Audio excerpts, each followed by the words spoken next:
Thank you all for being here today. It's kind of hard to follow Robin. It makes me pretty emotional, so see how I do. On a more personal note, I live in Fife Lake. I'm the mother of 3 beautiful children, Katie, Joe, and Ashley, and I'm married to my high school sweetheart, Charlie. I was introduced to Michael's Place in 2013 when I was approached for sponsorship for their movie night. At TBA Credit Union, we are known for volunteering in the community and financially supporting nonprofits, so it's not unusual to receive requests to help. But this request was new, and I had never heard of Michael's Place. As they told me about Michael's Place, it hit me right where it hurt, and I knew it would affect me deeper than any other sponsorship. I have become passionate about the mission of Michael's Place because I experience the emptiness, pain, and grief of living without a loved one every day. I have experienced many young deaths throughout my life. I'm going to touch on just a few of them. I was a senior in high school when my husband Charlie got me out of class to tell me our friend Joe committed suicide. I'll never forget standing in the hallway, hugging him, devastated. It had such an effect on us that several years later, we named our son after him, and our life went on. My next experience was after high school when a family friend and classmate's wife and baby died in an automobile accident. I'll never forget seeing her and their baby together in the casket.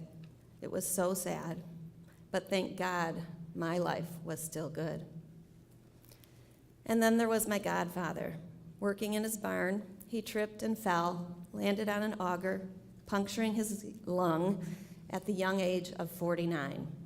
It was the first time I had ever seen my dad and all of my uncles break down in tears. Just 2 years later, his 22-year-old son died in a tragic automobile accident. I was pregnant with my first child when I received the call from my brother, and I'll never forget just handing the phone to Charlie because I couldn't talk. I got through it, and I had so much to look forward to in my life, and it was still good. In January 2001, Charlie's brother's house exploded and burned to the ground. The images of Troy wrapped up like a mummy and the nurses hand-pumping air into his lungs while the family said goodbye are images that I will never forget. This had a bigger impact on Charlie than me, and I still love my life and my children, and I had so much to look forward to. The sorrow, the emotion that I felt with each of these deaths in no way compared to the pain that began on the evening of May 11th, 2011, when I received the worst call of my life.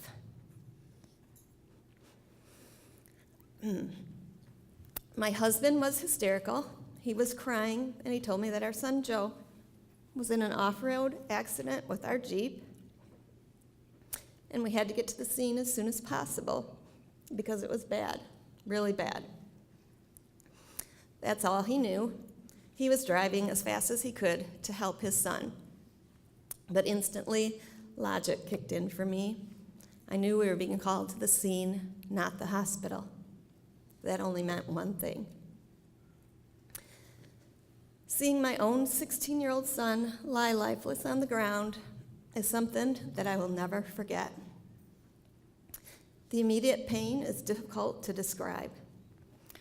Tightening pressure on my heart, closing of my throat, twisting of the stomach, shaking, nausea, and tears.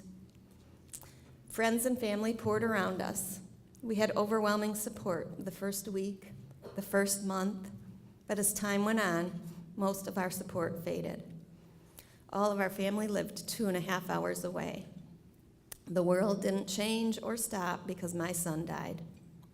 Everyone had their own lives, and their lives were still good.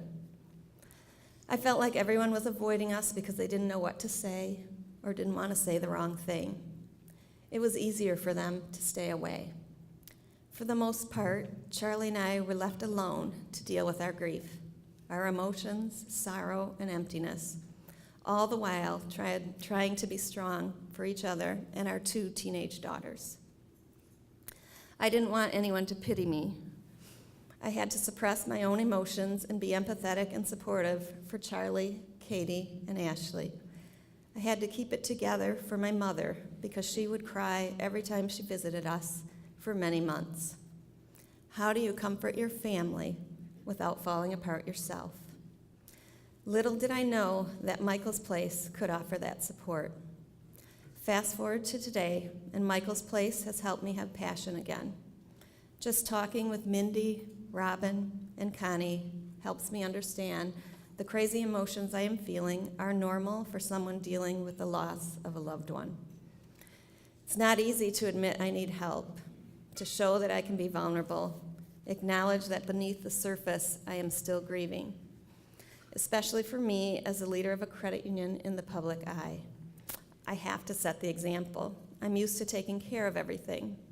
I don't need help, I'm the helper. My involvement in Michael's Place has proven to me that it takes a strong person to realize it's okay to share your deepest emotions. Michael's Place is a safe place to go and discuss how you're feeling. I can walk into the building without being judged. I want everyone to know that Michael's Place can help with all the stages of grief, that no one is above this. The way I heal is to talk about Joe and what I miss about him. I wonder what he would be doing now and what he would look like. My faith is what keeps me going every day because I know I will see him again. I am passionate about supporting Michael's Place because I understand the importance of grieving, healing, and restoring hope. I feel that Michael's Place could have helped the staff and the high school students in Fife Lake when Joe died, and I want to share a couple of examples of that. Joe's funeral hadn't even taken place yet, and Charlie and I were called to the school to talk to a group of sad, angry boys. They were hurt, and they were ready to fight anyone who didn't understand their grief. Another example, a week after Joe's funeral, was the high school award ceremony. Katie was being honored as salutatorian of her senior class. Joe was a junior. A teacher called and asked if Charlie and I wanted to accept Joe's awards that night. I said yes. I was so disappointed when he was the only teacher to say Joe's name and recognize his accomplishments. I was confused, wondering if Joe's GPA had dropped. Later, I called the school and asked for his transcript. I was told they might not be able to retrieve it if his records were already deleted. My heart sank as I thought, how could they act like he never existed? Schools need a grief crisis plan and a grief crisis advocate for a family like ours. I can share countless stories of events and emotions that the support groups at Michael's Place could have helped me through. Connecting with other parents that understand the stages of grief brings a sense of relief and offers a renewed feeling of hope. Take it from me and my experience, supporting Michael's Place is the way to impact lives of many.